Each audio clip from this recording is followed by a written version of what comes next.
Hello friends. இப்போ இன்றைக்கி வந்து ஒன் சம் ஒன் கான்செப்ட் அப்படின்றதுல வந்து நம்ம டிஸ்டன்ஸோட இது பார்த்துக்கிட்டு இருக்கோம். ஸோ இப்போ அதிலே வந்து ட்ரெயின் கான்செப்ட் வந்து நம்ம பார்க்க போகிறோம். ஓகேவா? ஸோ இப்போ ஆல்ரெடி நம்மளோட ப்ளேலிஸ்ட்டில் வந்து எப்படி சொல்கிறது, கான்செப்ட் பற்றின பேசிக் வீடியோஸ் வந்து நம்ம டீச் பண்ணிக்கிட்டு இருக்கோம். Percentage, average, ratio concept, so இப்போ பார்ட்னர்ஷிப்பு, ஸோ இப்போ இந்த மாதிரி வந்து நிறைய கான்செப்ட் வந்து நம்ம சால்வ் பண்ணி வச்சுருக்கோம். ஸோ இப்போ டாபிக் வைஸாக சால்வ் பண்ணிட்டு வந்துக்கிட்டு இருக்கோம். ஸோ இப்போ அதே மாதிரி இங்கே ஒன் சம் ஒன் கான்செப்டில் நம்ம வந்து டிஸ்டன்ஸோட டாபிக் எடுத்து டைம் அண்ட் டிஸ்டன்ஸ் அந்த கான்செப்ட் எடுத்து நம்ம சால்வ் பண்ணி வச்சுருக்கோம். ஸோ இப்போ நீங்கள் பார்க்காதவங்க பேசிக்ஸ் நல்லாவே பார்த்துக்கோங்க. ஸோ இப்போ பேசிக் வந்து தெளிவாக பேசிக்லேருந்து, அதாவது ஜீரோலேருந்து, ஸ்க்ராட்ச்லேருந்து நம்ம வந்து டீச் பண்ணியிருக்கோம். ஸோ டெஃபினட்டாக வந்து டைம் அண்ட் டிஸ்டன்ஸ் வந்து உங்களுக்கு தெளிவாகவே புரியும். ஸோ அப்போ அந்த இதில் வந்து இங்கே வந்து இப்போ நம்ம என்ன பார்க்க போகிறோம் அப்படின்னா, ஆல்ரெடி டைம் அண்ட் டிஸ்டன்ஸ் பேசிக்கான கான்செப்ட் என்ன பேசிக் அப்படின்றத பார்த்தாச்சு. ஸோ இப்போ இது அடுத்தபடியாக வந்து ட்ரெயின் சம்னு சொல்லுவாங்க. ஸோ இப்போ ட்ரெயின் வச்சு நம்மளுக்கு வந்து கான்செப்ட் இது டைம் அண்ட் டிஸ்டன்ஸில் வந்து சம் வரும்.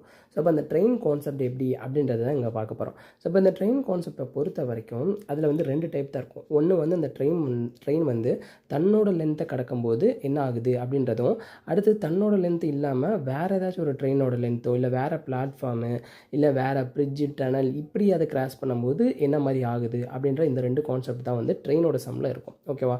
ஸோ இப்போ தன்னோட லென்த்துன்னு என்ன அர்த்தம்? இப்போ ஒன்றுமே இல்லை, நம்மளுக்கு டைம் அண்ட் டிஸ்டன்ஸ் அப்படின்றத பொறுத்தளவுக்கு ஒரு பேசிக்கான ஒரு ஃபார்முலா தான். அதாவது டிஸ்டன்ஸ் டி ஈக்குவல் டு என்னது, ஸ்பீடு இன்ட்டு டைம். இது பேசிக். ஓகேவா? இது மாறவே மாறாது. ஸோ இதுதான் பேசிக்கான ஃபார்முலா. ஓகே, இப்போ ட்ரெயின் கான்செப்டில் வந்து தன்னோட லென்த்தை அதை வந்து கிராஸ் பண்ணுது, தன்னோட லென்த்தை கடந்து போகுதுன்னு அப்படின்னு சொல்லும்போது அவங்க அதை எப்படி மென்ஷன் பண்ணிக்கலாம் அப்படின்னா, இந்த இடத்துல அந்த டி, கேபிட்டல் டி இருக்குல்ல, இந்த கேபிட்டல் டி அப்படின்றது என்னென்னா அந்த ட்ரெயினோட லென்த்தாக இருக்கும். ஓகேவா? ஸோ இப்போ ஒரு ட்ரெயின் இருக்குது. அந்த ட்ரெயின் வந்து 700 மீட்டர் இருக்குது அப்படின்னு சொல்லிட்டு ஒரு ட்ரெயின் எடுத்துக்கும். ஓகேவா? 700 மீட்டர் கொண்ட ஒரு ட்ரெயின் இருக்குது. ஸோ இப்போ இந்த ட்ரெயின் வந்து அது தன்னோட லென்த்தை கடந்து போகுது அப்படின்னு சொல்லிட்டு ஒரு டேட்டா. தன்னோட லென்த்தை கடந்து போகுதுக்கு எப்படி கொஸ்டின் ஃப்ரேம் இருக்குன்னு சொல்லிட்டு நான் அடுத்து சொல்கிறேன். ஜஸ்ட் இப்போ கான்செப்ட் மட்டும் புரிஞ்சுக்கோங்க. ஸோ இப்போ 700 மீட்டர் கொண்ட ஒரு லென்த்து கொண்ட ஒரு ட்ரெயின் வந்து தன்னோட லென்த்தை கிராஸ் பண்ணுது. அப்படி கிராஸ் பண்ணும்போது ஆல்சோ அந்த ட்ரெயினுக்கு வந்து நம்மளுக்கு ஒரு பர்டிகுலர் ஸ்பீடு இருக்கும். கரெக்டாக? ஸோ இப்போ அந்த ஸ்பீடையும் நம்ம கொடுத்துருவோம். அந்த ட்ரெயினோட ஸ்பீடு என்னென்னு பார்த்தோம்னா 72 கிலோமீட்டர் பர் ஹவர் அப்படின்னு சொல்லிட்டு அந்த ட்ரெயினோட ஸ்பீடையும் நம்ம கொடுத்தாச்சு. இப்போது இதில் என்ன கொஸ்டின், நம்மளுக்கு டி அப்படின்றது தெரிஞ்சு போச்சு. அப்போ டின்றது என்னது, நான் இந்த இடத்துல அப்ளை பண்ணிடலாம்ல. டி அப்படின்றது என்னென்னு பார்த்தோம்னா, இப்போ டைம் இது distance equal to speed into டைமில் எனக்கு டி வந்து 700. ஸ்பீடு என்னது, ஸ்பீடு வந்து நம்மளுக்கு சொல்லி நம்மளே வந்து அது கிவனில் எடுத்துக்கிட்ட மாதிரி எடுத்துக்கிட்டோம். ஸ்பீடு வந்து நம்மளுக்கு வந்து 72 kilometre per hour. 72 kilometre per hour. இப்போ நம்ம என்ன கண்டுபிடிக்கணும், டைம் கண்டுபிடிக்கணும். ஓகேவா? அப்போது தன்னோட லென்த்தை கிராஸ் பண்ணுது அப்படின்றதுக்கான கான்செப்ட் தான் இது. அப்போ தன்னோட லென்த்தை கிராஸ் பண்ணுதுன்னொடனே நம்ம வந்து உடனே டிஸ்டன்ஸ் எங்கேருந்து ஃபார்ம் ஆகும் அப்படிலாம் சொல்லிட்டு கன்ஃபியூஸ் ஆகிக்க வேணாம். தன்னோட லென்த்தை கிராஸ் பண்ணுதுன்னா அதோட லென்த்து தான், அதோட தன்னைத்தானே கிராஸ் பண்ணிக்குதுன்னு அர்த்தம். ஸோ அப்போ அதோட லென்த்து தான். ஸோ அப்போ அதோட லென்த்துனா அப்போ அதோட லென்த்தே டிஸ்டன்ஸை நம்ம வச்சுக்கலாம். வேறு எந்த இதுவும் குழப்பிக்க வேணாம். ஸோ இப்போ ட்ரெயினோட கான்செப்ட்டில் இது ரொம்ப பேசிக். அப்போது இதை நம்ம சால்வ் பண்ணுவோம். இங்கே 700 மீட்டரில் கொடுத்துருக்காங்க. ஆனால் நம்மளுக்கு ஸ்பீடு என்னவாக இருக்குது, கிலோமீட்டரில் இருக்குது. கரெக்டாக? ஸோ அப்போ கிலோமீட்டரை மீட்டர் பெர் செகண்டாக மாற்றணும்ல. எப்படி மாற்றலாம்? ஸோ 700 கிலோமீட்டர் பர் ஹவர்ன்றதை 72 இன்ட்டு 5/18 வந்து நம்ம மல்டிப்ளை பண்ணணும். அது கான்செப்ட் நம்ம பேசிக்கில் பார்த்துருக்கோம். ஸோ இப்போ கிலோமீட்டர் பெர் ஹவர்ன்றதை மீட்டர் பெர் செகண்டுக்கு மாற்றுறோன்னா 5/18 மல்டிப்ளை பண்ணணும். இது மீட்டர் பெர் செகண்டை கிலோமீட்டர் பெர் ஹவருக்கு மாற்றுறோம் அப்படின்னா 18/5 மல்டிப்ளை பண்ணணும். இது பேசிக் கான்செப்ட் இன்ட்டு டைம். ஓகேவா? ஸோ அப்போ இதை நம்ம சால்வ் பண்ணுறோம் அப்படின்னு வச்சுக்கோங்க. ஸோ இப்போ இதை சால்வ் பண்ணோம் அப்படின்னு என்ன அர்த்தம், 420 சொல்லிட்டு வரும். அப்போ வந்து டைமோட வேல்யூ என்னது, டைமோட வேல்யூ 35. அதாவது 35ன்றது என்னது, 35 செகண்ட்ஸ். ஓகேவா? அப்போது ஒரு ட்ரெயின் இருக்குது. அந்த ட்ரெயின் வந்து தன்னோட லென்த்தை தன்னைத்தானே கடந்துக்கிறது. அதாவது பர்டிகுலராக இந்த ட்ரெயின் 700 மீட்டர் கொண்ட 72 கிலோமீட்டர் பர் ஹவர் ஓடக்கூடிய இந்த ட்ரெயின் வந்து தன்னைத்தானே கடந்துக்கணும் அப்படின்னா 35 செகண்ட்ஸ் ஆகுது. ஓகேவா? ஸோ இதுதான் கான்செப்ட். ஓகே, ஸோ இதுதான் பேசிக் கான்செப்ட். அதாவது இப்படி தான் கொடுத்துருப்பாங்க. சம்மு வந்து இப்படி தான் பேசிக்காக வரும். என்ன கொடுத்துருக்காங்கன்னு பாருங்கள்.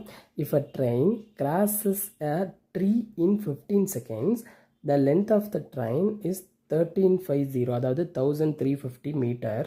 Find the speed of the train. உங்களுக்கு புரியுதா? இப்போ நம்ம பார்த்தோம்னா என்ன பார்த்தோம், அதாவது தன்னைத்தானே கடந்துக்கணும் அப்படின்னா அது எப்படி பண்ணுது, எப்படி ரியாக்ட் பண்ணுது, எந்த மாதிரி கான்செப்ட் வந்து மூவ் ஆகுது அப்படின்னு சொல்லிட்டு பார்த்தோம். இங்கே என்ன கொடுத்துருக்காங்க, ட்ரெயின் வந்து ஒரு ட்ரீயை கிராஸ் பண்ணுது, அந்த ட்ரீயை கிராஸ் பண்ணதுக்கு 15 செகண்ட்ஸ்ன்னு அப்படி கொடுத்துருக்காங்க.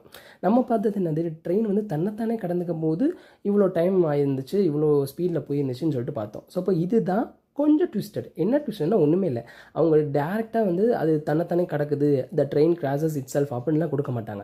ஸோ அப்போ அவங்க எப்படி கொடுப்பாங்கன்னா இந்த மாதிரி தான் கொடுப்பாங்க, ட்ரீ, போல், அடுத்து ஒரு பர்சன், காரு, ட்ரக்கு. ஸோ இப்போ இந்த மாதிரி ஆப்ஜெக்டை வந்து அது கிராஸ் பண்ணுது அப்படின்னு சொல்லிட்டு கொடுப்பாங்க. ஸோ அப்போ நீங்கள் நல்லா நோட் பண்ணிங்கன்னா ஒரு போலோ இல்லை ஒரு ட்ரீயை கிராஸ் பண்ணுது. ஸோ இப்போ இதுதான் ஒரு ட்ரீ, இந்த ட்ரீயை கிராஸ் பண்ணுது, ஒரு ட்ரெயின் இருக்குது. ஸோ இப்போ இந்த ட்ரெயின் இருக்குது, அந்த ட்ரெயின் வந்து இந்த ட்ரீ, ஓகேவா, இதுதான் ட்ரெயின்னா. ஸோ இந்த ட்ரெயின் வந்து ஒரு ட்ரீயை கிராஸ் பண்ணுது அப்படின்னா என்ன அர்த்தம், ஸோ இப்போ இந்த ட்ரீ வந்து அந்த இடத்துல வந்து ஸ்டேஷனரியாக இருக்க போகுது, கரெக்டாக. அப்போது இங்கே இந்த இடத்துல வந்து ஃபிக்ஸ் பண்ணியாச்சு, இந்த இடத்துல ஃபிக்ஸ் பண்ணியாச்சு. ஸோ இப்போ இதிலேருந்து அப்படி இந்த ட்ரெயின் வந்து இங்கிட்டு மூவ் ஆகணும், கரெக்டாக. அப்போ என்ன அர்த்தம், இதில் பார்த்தாலே உங்களுக்கு தெரியுதுல, இதுலேருந்து இங்கிட்டு மூவ் ஆகணும் என்ன அர்த்தம், அந்த ட்ரெயின் வந்து தன்னோட லென்த்தை தான் கிராஸ் பண்ணியிருக்கு. அதாவது அந்த ட்ரீன்றதை வந்து ஒரு ஃபிக்ஸ்டு பாயிண்ட்டாக வச்சுக்கிச்சு. அதாவது ட்ரீன்றது ஒரு ஸ்டார்டிங் பாயிண்ட்டாக வச்சுக்கிட்டு அதோட ஃபஸ்ட்டு பெட்டி வந்து அந்த ட்ரீக்கு ஸ்டார்டிங் பாயிண்ட்டு. அப்போ அந்த பாயிண்ட்லேருந்து லாஸ்ட் பெட்டி எப்படி முடியுது, அப்போ அதுதான் எண்டிங் பாயிண்ட். ஸோ இப்போ புரியுதா, ஃபஸ்ட்டு அதாவது அது ஒரு ஃபிக்ஸ்டு பாயிண்ட்டாக வச்சுக்கிட்டு அதை அப்படியே கிராஸ் பண்ணுது. ஸோ புரியுதா, இந்த கான்செப்ட்டில் தான் வந்து அவங்க இப்படி ட்விஸ்ட் பண்ண மாதிரி கொடுப்பாங்க. ஒரு ட்ரெயின் வந்து ட்ரீயை கிராஸ் பண்ணுது, இவ்வளோ செகண்டில் கிராஸ் பண்ணுது, போலை கிராஸ் பண்ணுது. போல்ன்றது வந்து நம்மளோட எலக்ட்ரிக்கல் போல், ஸோ மின்கம்பம் இருக்குல்ல, அதை கிராஸ் பண்ணுது. அடுத்து ஒரு ட்ரக்கை கிராஸ் பண்ணுது, ஒரு காரை கிராஸ் பண்ணுது. ஸோ இப்போது நீங்கள் யோசித்துக்கலாம், காருன்றது அந்த இடத்துல ஸ்டேஷனரி இல்லை, அது ஆக்டிவாக இருக்கும் அப்படின்னு அப்படிலாம் குழப்பிக்க வேணாம். ஸோ இப்போ நம்மளை பொறுத்தளவுக்கு எந்தெந்த ஆப்ஜெக்ட்லாம் வந்து நம்ம ட்ரெயின் கூட கம்பேர் பண்ணுறோம், அப்படி கம்பேர் பண்ணும்போது அந்த ஆப்ஜெக்டோட லென்த்லாம் வந்து நெக்லிஜிபிள். அதாவது ட்ரெயின் கம்பேர் பண்ணுற அளவுக்கு அந்தந்த ஆப்ஜெக்டோட லென்த்லாம் வந்து செட் ஆகாது, செல்லுபடி ஆகாதுன்ற கான்செப்டில் இருக்கிற ஆப்ஜெக்ட்ஸ் இருக்கும்ல, அந்த ஆப்ஜெக்ட்ஸ்குள்ளெலாம் நீங்கள் வந்து ட்ரெயினை கம்பேர் பண்ணும்போது நம்ம ட்ரெயினோட லென்த்தை மட்டும் தான் கன்சிடர் பண்ணிக்கணும். ஸோ இப்போ நான் சொல்கிறது புரியும்னு நினைக்கிறேன். அதாவது நம்ம டிஸ்டன்ஸுன்ற இடத்துல ட்ரெயினோட லென்த்தை தான் போட்டு நம்ம ப்ரொசீட் பண்ணிக்கிட்டு இருக்கோம், ஓகேவா. இப்போ தான் பேசிக்கில் பார்த்தோம். ஸோ எந்தெந்த ஆப்ஜெக்ட்ஸ்லாம் நான் வந்து ட்ரெயின் கூட கம்பேர் பண்ணுறேன், ஃபார் எக்ஸாம்பிளுக்கு இப்போ நான் ட்ரீயை கம்பேர் பண்ணுறேன்னா ட்ரீயோட லென்த்துன்னு சொல்லும்போது அது ட்ரெயினுக்கு கம்பேரிசன்லேயே வராதில்ல, ரொம்ப சின்னதாக தான் இருக்கும் போது, கரெக்டாக. ட்ரெயினோட லென்த்து கம்பேர் பண்ணும்போது ட்ரீயோட லென்த்து ரொம்ப மைன்யூட், ரொம்ப சின்னதாக இருக்கும். அப்போ ட்ரீயோட லென்த்தை வந்து நம்ம இங்கே ஆட் பண்ணக்கூடாது, நெக்லிஜிபிள். அதே மாதிரி தான் காரு, ட்ரக்கு, ஈவன் ட்ரக்கு கூட நம்ம அதோட லென்த்தை கூட கன்சிடர் பண்ணக்கூடாது. ஒருவேளை ட்ரெயின் வந்து இன்னொரு ட்ரெயினை கிராஸ் பண்ணுது, இன்னொரு ட்ரெயினை வந்து முந்தி போக ட்ரை பண்ணுது இப்படின்னா அப்போ அது ஓகே, அது நம்மளுக்கு குட், அதை நம்ம கன்சிடர் பண்ணிக்கலாம். மித்தபடி இந்த காரு, ட்ரீ, போல், ட்ரக்கு, அடுத்து ஒரு பர்சன், அனிமல், எந்த இதை உங்களுக்கு பார்த்தாலே தெரியல, ஒரு கெஸ் பண்ண முடியல. இந்த மாதிரி எந்த ஒரு டேட்டா கொடுத்து அதை ட்ரெயின் வந்து கிராஸ் பண்ணுதுன்னு சொன்னாலே அந்த ட்ரெயின் வந்து தன்னோட லென்த்தை தான் கிராஸ் பண்ணுது அப்படின்னு சொல்லிட்டு நீங்கள் வந்து புரிஞ்சு வச்சுக்கணும். ஸோ இதுதான் பேசிக், ஓகேவா. ஸோ இப்போ இதுதான் கான்செப்ட். அப்போ வந்து இங்கே என்ன கொடுக்கப்பட்டிருக்கு அப்படின்னு பார்த்தோம்னா ட்ரெயின் வந்து ஒரு ட்ரீயை கிராஸ் பண்ணுது. ஸோ இப்போ ஒரு ட்ரீ இருக்குது, அந்த ட்ரீயை வந்து ட்ரெயின் கிராஸ் பண்ணுது, அந்த ட்ரீயை வந்து ட்ரெயின் கிராஸ் பண்ணுது அப்படின்னா இதுதான் ஃபிக்ஸட் பாயிண்ட்னா. ஸோ இப்போ இந்த பாயிண்டில் இருந்து ட்ரெயின் வந்து தன்னோட லென்த், அதாவது இங்கே போய்கிட்டு இருந்து தன்னோட லென்த்தே வந்து அது கிராஸ் பண்ணுது, அதுக்கு தான் இந்த கொஸ்டின் வந்து அப்படி தான் சொல்ல வருது, இன்டெரக்டாக அப்படி தான் சொல்ல வருது. ஸோ இப்போ ட்ரீயை கிராஸ் பண்ணுதுன்னா அது ட்ரீ கிடையாது, தன்னோட லென்த்தை கிராஸ் பண்ணுது. அப்போ ட்ரீன்றதை ஒரு ஃபிக்ஸட் பாயிண்ட்டாக வச்சுக்கிட்டு அது அப்படி எங்கிட்ட போய்கிட்டு வர்ற மாதிரி தன்னோட லென்த்தை கிராஸ் பண்ணுன்றது தான் இங்கே வந்து சொல்லப்படுற ஒரு மறைமுகமான ஒன்று, ஓகேவா. ஸோ இப்போ இங்கே சொல்லப்பட்டபடி என்ன எடுத்துக்கலாம் நம்ம, ஸோ இப்போ distance equal to speed into time, கரெக்டாக. ஸோ ட்ரீயை கிராஸ் பண்ணுது அப்படின்னா அப்போ தன்னோட லென்த்தை தான் கிராஸ் பண்ணுது. அப்போ தன்னோட லென்த்தை தான் அப்போ இங்கே நம்ம அப்ளை பண்ணணும், கரெக்டாக. ஸோ இப்போ டிஸ்டன்ஸில் எடுத்துன்றத ட்ரெயினோட லென்த் என்னது, ட்ரெயினோட லென்த் வந்து 1350 இஸ் ஈக்குவல் டு ஸ்பீடு தான் கேட்டிருக்காங்க, ஸ்பீடு தெரியாது. அண்ட் டைம் என்னது 15 செகண்ட்ஸ். 15 செகண்ட்ஸுன்றது ட்ரீயை கிராஸ் பண்ணுறதா கொடுத்துருக்காங்க, ஆனால் மறைமுகமாக கொடுக்கப்பட்டது. ஆனால் நம்மளுக்கு அதை எப்படி எடுத்துக்கலாம், அது வந்து தன்னோட லென்த்தை கடக்கிறதுக்கு தான் 15 செகண்ட்ஸ் ஆகுதுன்னு எடுத்துக்கலாம். அப்போ இதிலேருந்து எஸ்ஸை கண்டுபிடிச்சிடலாமா. எஸ்ஸோட வேல்யூ என்னது 9, அவ்வளோதான். அதாவது 9ன்ற சென்ஸ் என்னென்னா 90ன்ற சென்ஸ் என்னென்னா 90 மீட்டர் பர் செகண்ட். பிகாஸ் இங்கே எல்லாமே வந்து மீட்டர் செகண்டில் தான் கொடுத்துருக்கு.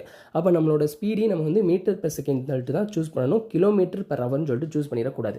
ஒருவேளை கொஸ்டினில் கேட்டிருந்தால் நம்ம கிலோமீட்டர் பெர் ஹவருக்கு மாற்றிக்கலாம், ஓகேவா. ஸோ இதுதான் பேசிக் கான்செப்ட். ஒரு ட்ரெயின் வந்து ட்ரீயை கிடக்குது, இல்லை போல் கிடக்குது, இல்லை வந்து ஏதோ ஒரு பர்சன், ஏதோ ஒரு அனிமல், ஏதோ ஒரு காரு, ட்ரக்கு, ஸோ இந்த மாதிரி ஐட்டம்ஸ் எல்லாம் வந்து கிடக்குது அப்படின்னு சொல்லி கொடுத்துருக்காங்க அப்படின்னா அது வேறு ஒன்றும் இல்லை, தன்னோட லென்த்து தான் கிடக்குது. அப்போ நம்ம டிஸ்டன்ஸுன்ற அந்த டீன்ற அதுக்கு பதிலாக ட்ரெயினோட லென்த்தை நம்ம போட்டுக்கிட்டு செம்ம மூவ் பண்ணால் ஓகே தான். ஓகே, இந்த செம்மை பார்த்துக்கோங்க. ஸோ இப்போ இந்த செம்மில் ட்ரெயின் இருக்குது. அந்த ட்ரெயின் வந்து crossed Virat standing on the platform in 20 seconds. Okay, அடுத்து ஸ்பீட் ஆஃப் த ட்ரெயின் கொடுத்துருக்காங்க 13 metre per second. Okay, find the length of the train கேட்குறாங்க. ஓகே, இப்போ நம்மளுக்கு கான்செப்ட் என்னது, ஃபார்மேட்டு டிஸ்டன்ஸ் ஈக்குவல் டு, ஓகேவா, distance equal to speed into time, அதாவது எஸ்என்டிடின்னு சொல்லிட்டு போட்டாச்சு. ஸோ இப்போ இங்கே நல்லா அந்த கான்செப்ட் நீங்கள் அனலைஸ் பண்ணிங்கன்னா தெரியும். அந்த விராத்ன்ற ஒரு பர்சனை கிராஸ் பண்ணுது, அந்த பர்சன் வந்து பிளாட்ஃபார்மில் இருக்கான். ஓகேவா, இதுதான் கான்செப்ட். ஸோ இங்கே ஜஸ்ட் ஒரு ட்விஸ்டட் பார்ட் மட்டும் நான் ஜஸ்ட் ரிவீல் பண்ணி விட்றேன். ஆனால் அதுக்கான கான்செப்ட் நம்ம அடுத்தடுத்து போக போக பார்த்துருவோம். ஓகேவா, ஸோ இப்போ நீங்கள் நல்லா நோட்டீஸ் பண்ணிங்கன்னா ஒரு கன்ஃபியூஷன் லைட்டாக வரும். அவன் ஓப்பனாக கொடுத்துட்டான், என்ன ஆஸ்பெக்டில் கொடுத்துருக்கான்னா ட்ரெயின் வந்து விராத்தை கிராஸ் பண்ணுறான் அப்படின்னு சொல்லிட்டு கொடுத்துருக்கான், பிரச்சனையே இல்லை. ஆனால் அடுத்து இந்த மெயின்ஸ் லெவலில் அவன் ட்விஸ்ட் பண்ணணும் அப்படின்னா எப்படி கேட்கலாம் வாய்ப்பு இருக்குன்னா, அவன் டேட்டாவே வந்து சும்மா நார்மலாக கிராஸ் பண்ணுற மாதிரி கொடுத்துட்டு விராத்தையும் கொடுத்துருவான், அந்த பிளாட்ஃபார்மையும் கொடுத்துருவான். இப்போது கன்ஃபியூஷன் எப்படி வரும்னா, அப்போ அவன் விராத்துன்ற அந்த பர்சன், அதாவது பர்சனை கிராஸ் பண்ணுதுன்னு என்ன அர்த்தம், தன்னைத்தானே கிராஸ் பண்ணுது. அப்போ விராத்துன்ற பர்சன் அதாவது தன்னைத்தானே மட்டும் கிராஸ் பண்ணிக்குதா இல்லை பிளாட்ஃபார்மை கிராஸ் பண்ணுதா அப்படின்ற ஒரு கன்ஃபியூஷன் அந்த இடத்துல வர ஆரம்பிக்கும். ஏன் இப்போ இதை சொல்கிறேன்னா, பிளாட்ஃபார்மோட லென்த்து அப்படின்றது கன்சிடரபிள், அது நெக்லிஜிபிள் பண்ண முடியாது. கரெக்டாக நம்ம என்ன எப்படி பார்த்தோம், இப்போ இந்த டாப்பிக்கில் எப்படி பார்த்துக்கிட்டு இருக்கோம். ஸோ இப்போது எந்தெந்த லென்த்தெல்லாம் வந்து நெக்லிஜிபிள் பண்ண முடியுதோ, அதாவது கன்சிடர் பண்ண முடியாமல் போகிற லென்த்து, அதாவது ட்ரெயினை கம்பேர் பண்ணும்போது ஒரு சில ஆப்ஜெக்ட்ஸோட லென்த்தெல்லாம் வந்து நெக்லிஜிபிள், அதெல்லாம் வந்து சேர்த்துக்க முடியாது. அந்த மாதிரி இருக்கிற ஐட்டத்தெல்லாம் வந்து நம்ம ஒமிட் பண்ணி விட்டுறணும். லைக் காரு, ட்ரீ, போலு, ட்ரக்கு, இதோட லென்த்தெல்லாம் வந்து நெக்லிஜிபிள். ஸோ அப்போ அதை வந்து நம்ம சேர்க்கக்கூடாது, ட்ரெயினோட லென்த்துக்கு கம்பேர் பண்ணக்கூடாது. அப்போனா நம்ம டீன்ற அந்த இடத்துல ட்ரெயினோட லென்த்து மட்டும் தான் போடணும் அப்படின்னு சொல்லிட்டு நம்ம பார்த்தோம். ஆனால் இப்போ பிளாட்ஃபார்மோட லென்த்து ஆட் ஆகுது, பிளாட்ஃபார்மும் வந்து அந்த உள்ள ஆட்டோக்குள்ளே வருது அப்படின்னா பிளாட்ஃபார்மோட லென்த் வந்து கன்சிடரபிள் கரெக்டாக. ஏன்னா ட்ரெயினோட லென்த்து கம்பேர் பண்ணும்போது பிளாட்ஃபார்மும் நல்லா பெருசு தான். அப்போ அதை நம்ம சும்மா விட்டுற முடியாது, ஒரு லாஜிக்கலி கரெக்டாக. ஸோ அப்போ அப்படியும் ஒரு ட்விஸ்ட்டும் உள்ளே வரும். ஆனால் நம்ம இப்போ அடுத்து பார்த்துருவோம். இப்போ இதுக்கான கான்செப்ட் நான் ஏன் சொல்கிறேன்னா, முன்னாடியே சொல்கிறேன், இந்த மாதிரிலாம் ஒரு சம்பவங்கள் நடக்க தயாராக இருக்குது அப்படின்னு சொல்லிட்டு முன்னாடியே சொல்கிறேன். ஸோ இப்போ அதுக்கான கான்செப்ட் பார்ப்போம். இப்போ இதுதான் நான் சொல்ல வேண்டிய இந்த ட்விஸ்டட் பாட்டுன்னு சொல்லிட்டு ரிவீல் பண்ணணும்னு சொன்னால அது இந்த பாட்டு தான். இப்போ இந்த சம்மை நம்ம கவனிப்போம். ஸோ இப்போ இந்த சம்மில் அந்த ட்ரெயின் வந்து விராத்துன்ற அந்த ஒரு பர்சன் வந்து ஸ்டாண்டிங்காக நின்றுட்டு இருக்கான். ஸோ அப்போ அவனை தான் கிராஸ் பண்ணுது. அப்போ அப்படின்னு என்ன அர்த்தம், அவனை கிராஸ் பண்ணுதுன்னா அப்போ தன்னோட லென்த்து தான் கிராஸ் பண்ணுது. அப்போ அவனை ஃபிக்ஸட் பாயிண்டாக வச்சுக்கிட்டு அந்த ஸ்டார்டிங்கில் இருக்கிற அந்த இன்ஜின் ட்ரக்கும் எண்டிங்கில் இருக்கிற ட்ரக்கும் வந்து அப்படியே கிராஸ் பண்ணுற அந்த லென்த்து தான். அப்போ அந்த லென்த்துன்றது என்னது, தன்னோட லென்த்து தான். கரெக்டாக. அப்போ விராத்துன்றவனை ஸ்டாண்டிங்காக அப்படி நிற்க வச்சுருது. விராத்துன்றவனை ஸ்டாண்டிங்காக நிற்க வச்சுட்டு ட்ரெயின் வந்து இதுதான் ஸ்டார்டிங், இது ட்ரெயின். ஸோ இப்போ ட்ரெயின் வந்து விராத்தை ஸ்டார்டிங் பாயிண்டாக நிற்க வச்சுட்டு அது கடந்து போகிற அந்த தூரம் இருக்குல்ல, அந்த தூரம் தான் வந்து அந்த டிஸ்டன்ஸ் டி. அப்போ அந்த கடந்து போகிற தூரம்னா என்ன அர்த்தம், அதோட லென்த்து தானே. ஸோ அப்போ அந்த லென்த்தை வச்சு தான் நம்ம சம்ம மூவ் பண்ண போகிறோம். ஸோ இப்போ இங்கே நல்லா பாருங்கள். ஸோ இங்கே டிஸ்டன்ஸ்னு சொல்லும்போது ஓகே அதுதான் கேட்டிருக்காங்க, ஃபைன் த லென்த்து. அப்போ அந்த லென்த்து நம்மளுக்கு தெரியாது, டி. ஓகே, அடுத்த ஸ்பீடு என்ன கொடுத்துருக்காங்க, ஸ்பீட் ஆஃப் த ட்ரெயின் வந்து 30 மீட்டர் பெர் செகண்ட் கொடுத்துருக்காங்க, 30. அண்டு பிளாட்ஃபார்மோட செகண்ட்ஸ் என்ன கொடுத்துருக்காங்க, 20. ஸோ அப்போ இதை சால்வ் பண்ணோம்னா 600, அவ்வளோதான். ஓகே, ஸோ இப்போ பார்த்தது என்ன கான்செப்ட்டு, அதாவது ஒரு ட்ரெயின் இருக்குது. ஸோ அப்போ அந்த ட்ரெயின் வந்து தன்னோட லென்த்து, அதாவது லைக் தன்னோட லென்த்துனா ட்ரீயோ போலோ இல்லை ஏதாச்சும் காரு, ட்ரக்கு, இந்த மாதிரி ஐட்டத்தை கிராஸ் பண்ணும்போது எந்த மாதிரியான கான்செப்ட் வந்து டெவலப் ஆச்சு அப்படின்னு சொல்லிட்டு பார்த்தோம். ஸோ இப்போ இங்கே எப்படி பார்க்க போகிறோம் அப்படின்னா, தன்னோட லென்த்து இல்லாமல், அதாவது வேறு ஒரு திங்ஸ்ன்ற சென்ஸ் என்னென்னா, ட்ரெயினோட லென்த்துக்கு கம்பேர் பண்ண முடியக்கூடிய, அதாவது கன்சிடர் பண்ணக்கூடிய திங்ஸ்லாம் வந்து அதை கிராஸ் பண்ணுது அப்படின்னா அப்போது அந்த கான்செப்ட் எப்படி டெவலப் ஆகுது அப்படின்னு சொல்லிட்டு நம்ம பார்க்க போகிறோம். ஓகேவா. ஸோ இப்போ when a train crashes another train அப்போனா another train அதோட லென்த் வந்து கன்சிடரபிள் தானே. இந்த ட்ரெயினை கம்பேர் பண்ணும்போது அந்த ட்ரெயினோட லென்த் வந்து கன்சிடரபிள். ஸோ இப்போ another ட்ரெயினோட லென்த்து இல்லை வேறு ஏதாச்சும் பிளாட்ஃபார்மை கிராஸ் பண்ணும்போது, இல்லை பிரிட்ஜை கிராஸ் பண்ணும்போது, இல்லை டனலை கிராஸ் பண்ணும்போது, ஸோ இப்போ இந்த மாதிரி கான்செப்ட்லாம் வந்து எப்படி டெவலப் ஆகுது, இந்த மாதிரி கான்செப்டில் நம்ம அந்த சம்மை எப்போ அப்ரோச் பண்ணணும் அப்படின்னு சொல்லிட்டு நம்ம பார்க்க போகிறோம். ஓகேவா. ஸோ இப்போ ரொம்ப பேசிக்கான ஒன்று பார்ப்போம். இப்போது நான் ஃபஸ்ட்டு வந்து ட்ரெயின் வந்து பிளாட்ஃபார்மை கிராஸ் பண்ணும்போது அது எப்படி ரியாக்ட் ஆகுது, எப்படி நம்ம கான்செப்டை புரிஞ்சுக்கலாம் அப்படின்னு சொல்லிட்டு பார்ப்போம். ஸோ இப்போ நம்மளோட கான்செப்ட் படி டிஸ்டன்ஸ் ஈக்குவல் டு ஸ்பீடு இந்த டைம், கரெக்டாக, இதில் மாற்றம் இல்லை. ஓகே, இப்போது இங்கே என்ன நடக்குது அப்படின்னு பார்த்தோம்னா, சாரி, இங்கே என்ன நடக்குது அப்படின்னு பார்த்தோம்னா, இப்போ இந்த இதில் ஷோ பண்ணுறேன், இந்த ஷோ பண்ணுறதுல இப்போ இந்த கார்னர் இதுதான். ஸோ இப்போ இதில் இருந்து இந்த லென்த் இருக்குல்ல, இந்த லென்த்து ஃபுல்லாக பிளாட்ஃபார்மோட லென்த்தை கன்சிடர் பண்ணிக்குவோம். ஓகேவா? ஸோ இப்போ இந்த லென்த்து ஃபுல்லாக வந்து பிளாட்ஃபார்மோட லென்த்து கன்சிடர் பண்ணிக்காச்சு. ஸோ இப்போ இதுதான் நம்மளோட ட்ரெயின். ஓகே, இதுதான் நம்மளோட ட்ரெயின். ஓகேவா? ஸோ இப்போ இந்த ட்ரெயின் வந்து இந்த ஹோல் பிளாட்ஃபார்மை வந்து கிராஸ் பண்ணணும். ஓகேவா? ஸோ இப்போ இது கிராஸ் பண்ணணும். ஸோ இப்போ நல்லா கவனிச்சுக்கிட்டிங்கன்னா இந்த பிளாட்ஃபார்ம் வந்து ஸ்டேஷனரி அண்ட் ஆல்சோ இதோட லென்த் வந்து கன்சிடரபிள். கரெக்டாக ட்ரெயினை கம்பேர் பண்ணும்போது லென்த்து கன்சிடரபிள்.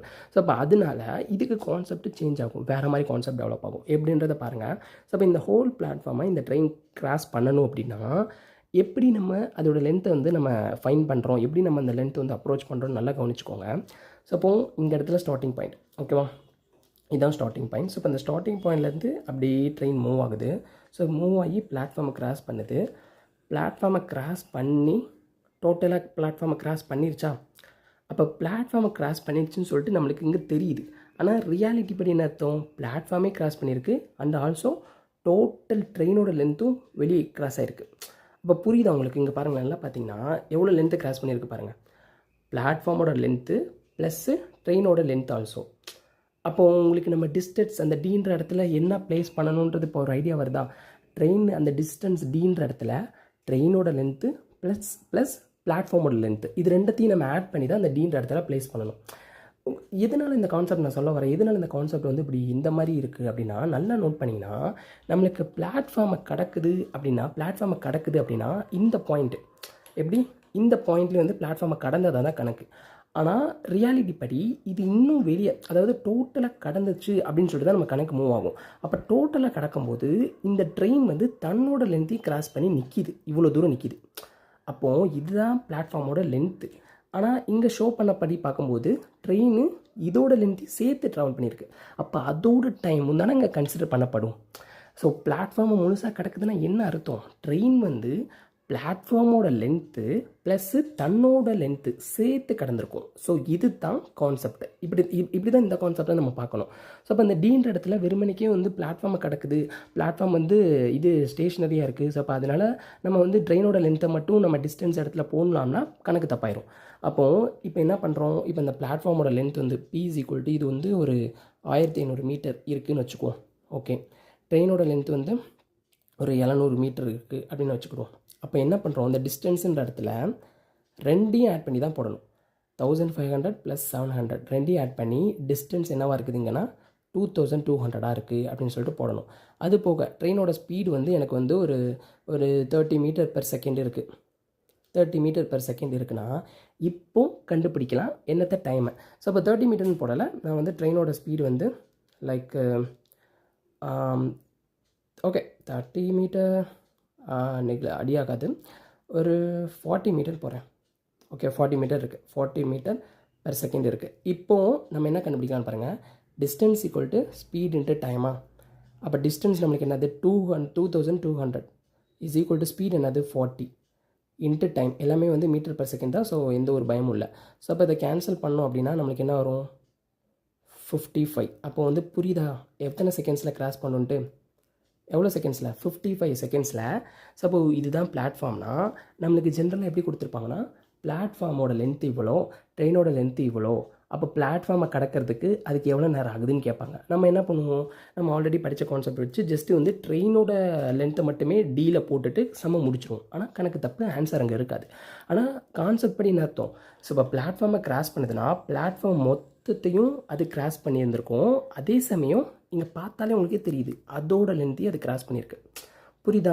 இதுதானே அதோட லென்த்து. ஸோ இப்போ இந்த ஹோல் லென்த்தையும் கிராஸ் பண்ணியிருக்கு, சேம் டைம் பிளாட்ஃபார்மையும் கிராஸ் பண்ணியிருக்கு. அப்போது டிஸ்டன்ஸுன்ற இந்த இடத்துல சொல்லும்போது நம்ம பிளாட்ஃபார்மோட லென்த்து ப்ளஸ்ஸு ட்ரெயினோட லென்த்தையும் நம்ம ஆட் பண்ணி தான் இந்த கான்செப்டை மூவ் பண்ணணும். ஓகே, இப்போ 1 செகண்ட் கூட இந்த கான்செப்ட் நல்லா கவனிச்சுக்கோங்க. அதாவது ஒரு ட்ரெயின் இருக்குது. ஸோ ஓகேவா? ஸோ ஒரு ட்ரெயின் இருக்குது. ஸோ அப்போ அந்த ட்ரெயின் வந்து ஒரு பிளாட்ஃபார்ம், இதுதான் இந்த பிளாட்ஃபார்ம். ஓகேவா? இதுதான் இந்த பிளாட்ஃபார்ம், இது ஃபுல்லாக தான் பிளாட்ஃபார்ம். இந்த பிளாட்ஃபார்மை கிராஸ் பண்ணுதுன்னா இது என்ன பண்ணுதுன்னா, இந்த ட்ரெயின் வந்து பிளாட்ஃபார்மை கிராஸ் பண்ணுது, ப்ளஸ் அதோட லென்த்தையும் சேர்த்து கிராஸ் பண்ணியிருக்கு. இங்கே பார்த்துல உங்களுக்கு தெரியும். ஸோ இப்போ ஏன் அதோட லென்த்தை நம்ம கால்குலேட் பண்ணணும் அப்படின்றது உங்களுக்கு கண்டிப்பாக இது சூட்டபிளாக அது டக்குன்னு புரிஞ்சிக்க முடியாது. ஏன்றதை நான் தெளிவாக இன்னும் ஒன்ஸ் கூட நான் எக்ஸ்பிளைன் பண்ணுறேன். இதுதான் இந்த பாயிண்ட் இந்த இந்த இந்த இருக்குல்ல, இதுதான் நம்மளோட எலக்ட்ரிக்கல் போல்னு சொல்லிட்டு வச்சுக்கோம். இப்போ நம்ம என்ன பார்த்தோம், ஒரு ட்ரெயின் வந்து எலக்ட்ரிக்கல் போல் இல்லை ட்ரீ இதை கிராஸ் பண்ணதுன்னு என்ன அர்த்தம், இந்த போல் அப்படின்ற இதை வந்து ஃபிக்ஸ்டாக வச்சுக்கிட்டு ஒரு இடத்துல ஃபிக்ஸ்டாக வச்சுக்கிட்டு அப்போ இந்த ட்ரெயினோட இந்த இன்ஜின் இருக்குல்ல, இந்த இன்ஜின் இந்த ட்ரக்கும் ட்ரெயினோட இந்த எண்டிங் ட்ரக்கும் வந்து இந்த பாயிண்ட் இந்த ஃபிக்ஸ்டு பாயிண்ட்டை வந்து கிராஸ் பண்ணணும். அப்போ கிராஸ் பண்ணிருச்சுன்னா ஓகே, அதாவது இந்த பாயிண்ட்டை வந்து இந்த ஸ்டார்டிங் இந்த ட்ரக் இந்த இன்ஜின் ட்ரக்கும் இந்த எண்டிங் ட்ரக்கும் வந்து இந்த போலோ இல்லை இந்த ட்ரீயை வந்து ஃபிக்ஸ்டு பாயிண்ட்டாக இப்போ இந்த புள்ளி தான் அந்த ஒரு பிளாக் மார்க் இருக்குல்ல, இந்த இதுதான் வந்து ஃபிக்ஸ்டு பாயிண்ட்னா இந்த ஃபிக்ஸ்டு பாயிண்ட்டை வச்சுக்கிட்டு இதுங்க வந்து கிராஸ் பண்ணுது அப்படின்னு தான் பார்த்தோம். கரெக்டாக? ஸோ அப்போ இதுதான் அந்த பாயிண்ட், இந்த இதுதான் அந்த பாயிண்ட்னு வச்சுக்கோம். இந்த பாயிண்ட்டை ஃபிக்ஸ் பண்ணி வச்சுக்கிட்டு இந்த இடத்துல ட்ரெயின் வந்து ஸ்டார்ட் ஆகுது. அப்போ இது எண்ட் ஆகுது, இதே பாயிண்டில் எண்ட் ஆகும்போது ட்ரெயினோட ஃபுல் லென்த் வந்து கவர் ஆயிடுச்சுல. கான்செப்ட் படி ட்ரெயினோட ஃபுல் லென்த் கவர் ஆகுதுல்ல. இதே மாதிரி தான் இந்த பிளாட்ஃபார்ம் இங்கே தானே முடியுது. அப்போ இந்த முடிகிற இந்த பாயிண்ட் தான் வந்து ஸ்டார்டிங் பாயிண்ட் மாதிரி, அதாவது ஒரு ஃபிக்ஸ்டு பாயிண்ட் மாதிரி. அப்போது நல்லா கவனிங்களேன். இப்போ வந்து ட்ரெயின் வந்து ஃபுல்லாக கிராஸ் ஆகுது. ஸோ அப்போ கிராஸ் ஆகி இப்போ இது ஃபுல்லாக அந்த பிளாட்ஃபார்மை கிடக்குதுன்னு என்ன அர்த்தம், இந்த பாயிண்ட்டை வந்து இது ஃபிக்ஸ்டு பாயிண்ட்டாக வச்சுக்கிட்டு அப்படியே ட்ரெயினோட இன்ஜின் ட்ரக்கு கிராஸ் ஆகுதா, கிராஸ் ஆகி ட்ரெயினோட எண்டிங் ட்ரக்கும் அந்த பாயிண்டில் முடியுதா. அப்போ பாருங்கள், ட்ரெயினோட ஃபுல் லென்த்து கவர் ஆயிருக்கா, ப்ளஸ் பிளாட்ஃபார்மோட லென்த்து கவர் ஆயிருக்கா. ஸோ இதனால தான் நம்ம பிளாட்ஃபார்மோட லென்த்தை வந்து நம்ம பற்றி பேசும்போது ட்ரெயினோட லென்த்தையும் ஆட் பண்ணுறோம். ஸோ எப்படி நம்ம வந்து இந்த போல் இந்த ட்ரீயை வந்து ஃபிக்ஸடாக வச்சுக்கிட்டு ட்ரெயின் அந்த போலை கிராஸ் பண்ணும்போது என்ன பார்த்தோம். ஸோ இப்போ இந்த இடத்துல இருக்குன்னா அப்போ கிராஸ் பண்ணும்போது அதோட ஸ்டார்டிங் அண்ட் எண்டிங் வந்து இந்த பாயிண்டில் முடியும். அப்படின்னா தான் அந்த ட்ரெயினோட லென்த்தை நம்ம கன்சிடர் பண்ணோம்.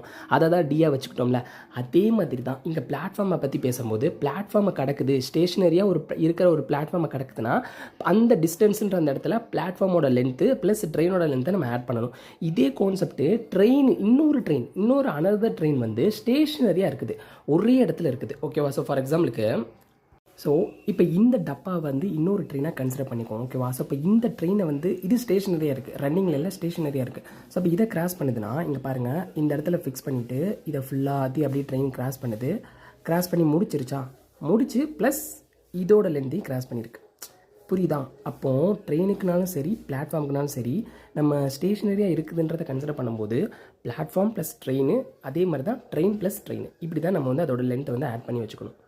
ஸோ இப்போது இதே கான்செப்டில் அந்த ட்ரெயின் வந்து பிரிட்ஜாக இருக்கட்டும், டனலாக இருக்கட்டும், இல்லை வேறு ஏதாவது ஒரு ட்ரெயினாக இருக்கட்டும், இல்லை பிளாட்ஃபார்மாக இருக்கட்டும். ஸோ இப்போ நம்ம பார்த்த மாதிரி தான். ஸோ இப்போ இதே மாதிரி எதை அது கிராஸ் பண்ணுது அப்படின்னாலுமே அது வந்து என்ன பண்ணுதுன்னா இதே கான்செப்டில் தான். அதாவது இப்போது இதை தான் நம்ம ஃபிக்ஸடாக வச்சுக்கிட்டோம். கரெக்டாக? ஸோ அப்போ இதை ஃபிக்ஸடாக வைக்கும்போது வெயிட் அ மினிட், இதுதான் ஃபிக்ஸடாக வச்சுக்கிட்டோம், இதுதான் இன்னொரு ட்ரெயின்னு சொல்லிட்டு சொன்னோம். இப்போ இன்னொரு ட்ரெயின் எப்படி கிடக்குதுன்னு பார்த்தோம்னா ஸோ இப்போ சேம் அதே தான். இப்போ இதை கிராஸ் பண்ணுது.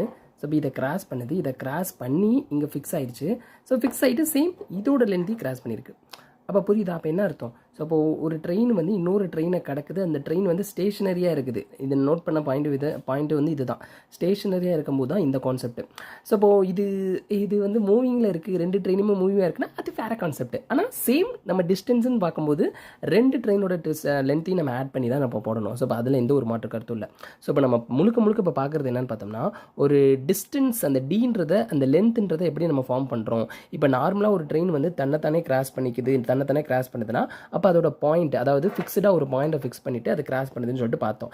இது ஒரு பிளாட்ஃபார்மாக இருக்கட்டும். ஸோ இப்போ இந்த கார்னர்லேருந்து இந்த கார்னர் வரைக்கும் இருக்கிற ஒரு பிளாட்ஃபார்ம், இந்த ஒரு பிளாட்ஃபார்மாக இருக்கட்டும், இல்லைன்னா வேறு ஒரு ட்ரெயினாக இருக்கட்டும். ஸோ இப்போ இதெல்லாம் கிராஸ் பண்ணும்போது அது எப்படி கிராஸ் பண்ணுதுன்னா ஸோ அப்போ அது வந்து அந்த ட்ரெயினை கிராஸ் பண்ணிவிட்டு சேம் அதோட லென்த்தையுமே கிராஸ் பண்ணியிருக்கு. அப்போ டோட்டலாக நம்ம டிஸ்டன்ஸுன்ற இடத்துல அந்த ரெண்டு ட்ரெயினோட லென்த்தையும் T1 + T2ன்ற இந்த ரெண்டு ட்ரெயினோட லென்த்தையும் நம்ம ஆட் பண்ணணும் அப்படின்றது தான் கான்செப்ட். ஸோ இப்போ இதே கான்செப்ட் எல்லாத்துக்குமே பிரிட்ஜுக்கும் சரி, அடுத்த டனலுக்குள்ளே போகும்போது டனலை கிராஸ் பண்ணுதுன்னா இப்போ டனலோட லென்த்து ப்ளஸ் ட்ரெயினோட லென்த்து. ஓகேவா? இது ரெண்டுத்தையும் ஆட் பண்ணி தான் நம்ம போடணும். ஸோ இப்போ அதுக்கடுத்து தான் ஃபர்தராக வந்து நம்மளுக்கு சம் வந்து ப்ரொசீட் ஆகும். ஓகேவா? இப்போ ஓகே, இந்த எக்ஸாம்பிளுக்கு இந்த செம் எடுத்துக்குவோம். ஸோ இப்போ இந்த செம்மில் என்ன கொடுக்கப்பட்டிருக்குன்னு பார்த்தோம்னா, ட்ரெயினோட லென்த் வந்து 200 மீட்டர் கொடுத்துட்டாங்க. அண்ட் இந்த 200 மீட்டருக்குள்ள இந்த ட்ரெயின் வந்து ஒரு டனலை கிராஸ் பண்ணுது. அதுவும் அதோட ஸ்பீடு என்னது, ட்ரெயினோட ஸ்பீடு 35 மீட்டர் பர் செகண்ட், எல்லாமே மீட்டர் பர் செகண்டில் தான் கொடுத்துருக்காங்க.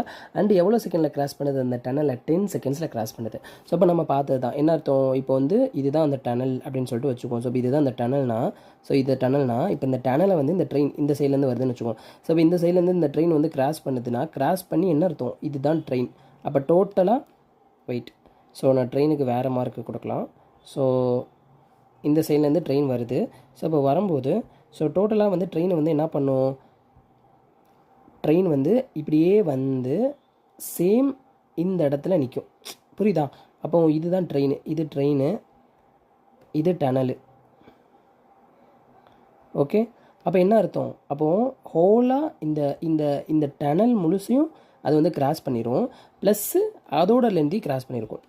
கரெக்டாக? ஸோ கான்செப்ட் இது தானே. ஸோ ட்ரெயின் வந்து என்ன பண்ணுது, இப்போ இந்த இடத்துல நம்ம டிஸ்டன்ஸ்னு பார்க்குறோம் அப்படின்னா, டிஸ்டன்ஸுன்றது எப்படி ஃபார்ம் ஆகும், டிஸ்டன்ஸ் ஈக்குவல் டு நம்மளுக்கு எதை பொறுத்து வரும், ட்ரெயினோட லென்த்து ட்ரெயின் ப்ளஸ்ஸு டனலோட லென்த்து டனலு. ஓகேவா? டனல். ஓகேவா? ஸோ ட்ரெயினோட லென்த்து ப்ளஸ்ஸு டனலோட லென்த்து இது ரெண்டும் சேர்த்தா தான் நம்மளுக்கு வந்து டோட்டல் டிஸ்டன்ஸ் கவர் ஆகும். ஸோ இப்போ நம்மளுக்கு கான்செப்ட் படி என்னது, ஃபார்முலா என்னது, அந்த ஃபார்மேட் என்னது, distance equal to speed into time. இப்போது நம்மளுக்கு டிஸ்டன்ஸ்னால் நம்மளுக்கு என்ன ஃபார்மெட்டு, ட்ரெயினோடது டனலோடது ரெண்டுத்தையும் தான் ஆட் பண்ணணும், நம்ம பார்த்தது தான். அப்போ ஒரு ட்ரெயின் வந்து ஒரு டனலை கிராஸ் பண்ணுதுன்னா டனலோட லென்த்தையும் கிராஸ் பண்ணியிருக்கோம், ப்ளஸ் ட்ரெயின் அதோட லென்த்தையும் கிராஸ் பண்ணியிருக்கோம். அப்போ இங்கே ட்ரெயினோட லென்த் என்ன, 200 மீட்டர். அப்போ 200 மீட்டர், டனலோட லென்த்து டனலோட லென்த் வந்து தெரியாது. அந்த டனலை வந்து நான் வந்து ஃபார் எக்ஸாம்பிளுக்கு தெரியாதது ஏன்னு வச்சுக்கிறேன். ஓகே, அப்போ ரெண்டே ஆட் பண்ணுறேன். இஸ் ஈக்குவல் டு ஸ்பீடு என்னது, ஸ்பீடு வந்து 35 metre per second. And time T என்னது, டி வந்து 10 செகண்ட். ஸோ இப்போ இதை சால்வ் பண்ணோம்னா என்ன அர்த்தம், 315 வருமா. அப்போ ஏ இஸ் ஈக்குவல் டு 150. கரெக்டாக? அப்போ டனலோட லென்த் எவ்வளோ, டனலோட லென்த் வந்து 150. இப்படி தான் ஃப்ரெண்ட்ஸ் நம்ம கண்டுபிடிக்கப்படுது. ஸோ இப்படி தான் கான்செப்ட் மூவ் ஆகுது. ஸோ இப்போ நம்ம பெருசாக குழப்பிக்கவே வேணாம், இப்படி தான்ட்டு. ஓகே, இப்போது இந்த செம் நல்லா பார்த்துக்கோங்க. ஸோ இப்போ ட்ரெயினோட லென்த் வந்து 250 மீட்டர் கொடுத்துட்டாங்க. ட்ரெயினோட லென்த் வந்து 250 metre and cross a bridge of 2 times of its length. அதாவது ட்ரெயின் வந்து 250 மீட்டர் லென்த் இருக்குது. ஓகேவா? ஸோ இப்போ ட்ரெயினோட லென்த்து டி, அதாவது டீன்னு வச்சுக்கலாம், இல்லை டைமுக்கு அங்கே கிராஸ் ஆகுமா. ஸோ இப்போ ஸ்மால் டீன்னு வச்சுக்கிறேன். ஸோ ட்ரெயினோட லென்த் வந்து 250 மீட்டர். ஓகேவா? இது வந்து ஒரு பிரிட்ஜை கிராஸ் பண்ணுது, பிரிட்ஜ் கேபிட்டல் பி. இந்த பிரிட்ஜோட லென்த்தை எப்படி அவங்க வந்து அவங்க கொடுத்துருக்காங்க அப்படின்னு போர்ட்ரேட் பண்ணியிருக்காங்கன்னு பார்த்தோம்னா, 2 times ஆஃப் இட்ஸ் லென்த். அதாவது இட்ஸ் லென்த்னா ட்ரெயினோட லென்த்துக்கு 2 டைம்ஸாக இருக்கிற ஒரு பிரிட்ஜு. அப்போ ட்ரெயினோட லென்த் என்னது, 250. இதுக்கு 2 டைம்ஸ்னு என்ன அர்த்தம், 500. ஓகே, அப்போது ஒரு பிரிட்ஜ் இருக்குது, ஒரு பெரிய பிரிட்ஜ் இருக்குது. ஸோ இப்போ பெரிய பிரிட்ஜை வந்து ட்ரெயின் கிராஸ் பண்ணுதுன்னா என்ன அர்த்தம், இந்த பிரிட்ஜு டோட்டலாக இந்த பிரிட்ஜை ஃபுல்லாத்தையும் கிராஸ் பண்ணியிருக்கோம். ஸோ ப்ளஸ் இங்கிட்டு ட்ரெயினோட லென்த்தையும் கிராஸ் பண்ணியிருக்கோம். ஓகேவா? டபுள் சொல்லிட்டு தான், டபுள் சைட் தானே வெயிட். ஸோ இப்படி ஒரு பிரிட்ஜ் இருக்குது ஃப்ரெண்ட்ஸ், இப்படி ஒரு பிரிட்ஜ் இருக்குது. இது டோட்டலாக இந்த பிரிட்ஜை கிராஸ் பண்ணியிருக்கோம், ப்ளஸ்ஸு இதோட ட்ரெயினோட லென்த்து. ஓகேவா? டபுள் கரெக்டாக வருதா, ட்ரெயினோட லென்த்து. அப்போ இதுதான் பிரிட்ஜு 500. அப்போ இது வந்து ட்ரெயின் 250. ஓகே, கரெக்டாக கான்செப்ட் புரியுதா? ஸோ இது வந்து பிரிட்ஜு, இது வந்து ட்ரெயின். அப்போது அந்த ட்ராவல் பண்ண அந்த டோட்டல் டிஸ்டன்ஸ் டீன்றது என்ன எப்படி கவர் ஆகுது தெரியுதா, டி இஸ் ஈக்குவல் டு 750 அப்படின்னு சொல்லிட்டு எனக்கு அல்லேக்கா தெரியுது. அப்படியே தூக்கிடுவேன், டேட்டாவை அப்படியே தூக்கிடுவேன். அப்போ டி இஸ் ஈக்குவல் டு 750 தெரியுது. நம்மளுக்கு வந்து இங்கே வந்து என்னது, ஸ்பீடு தான் கேட்டிருக்காங்க, find the speed of the train. அப்போ ஸ்பீடு தான் கேட்டிருக்காங்க. அப்போ வந்து நம்ம என்ன பண்ணுறோம் பாருங்கள், இப்போ டோட்டல் டிஸ்டன்ஸ் தெரிஞ்சிச்சா 750 is equal to speed into டைமாக, ஸ்பீடு இன்ட்டு டைம் என்னது, டைம் வந்து இங்கே வந்து என்ன கொடுத்துருக்காங்க, 30 செகண்ட்ஸில் கிராஸ் பண்ணுதான். அப்போ டைம் வந்து 30. ஸோ இப்போ எல்லாமே மீட்டர் பெர் செகண்டாக கொடுத்தாலும் நத்திங் டு வரி. ஸோ இப்போ இதெல்லாம் கேன்சல் பண்ணோம்னா அப்போ ஸ்பீடு என்ன வரும், 25 மீட்டர் பெர் செகண்டுன்னு வரும். ஸோ புரியுதா எப்படி கண்டுபிடிக்கிறோன்னு, இது பிரிட்ஜு. ஓகேவா? ஸோ கான்செப்ட் இதுதான் ஃப்ரெண்ட்ஸ், கொடுத்துருக்க இப்படி தான் வந்து கொஞ்சம் கொஞ்சமாக ட்விஸ்ட் பாட்டு உள்ளே இறக்குவாங்க. ஸோ 2 times ஆஃப் இதோட லென்த்து, அடுத்து 1/3 ஆஃப் த லென்த்து. ஸோ இப்போ இந்த மாதிரி கொஞ்சம் ட்விஸ்டடாக போகும், பட் அண்டர்ஸ்டாண்டபிளாக தான் இருக்கும். ஓகே.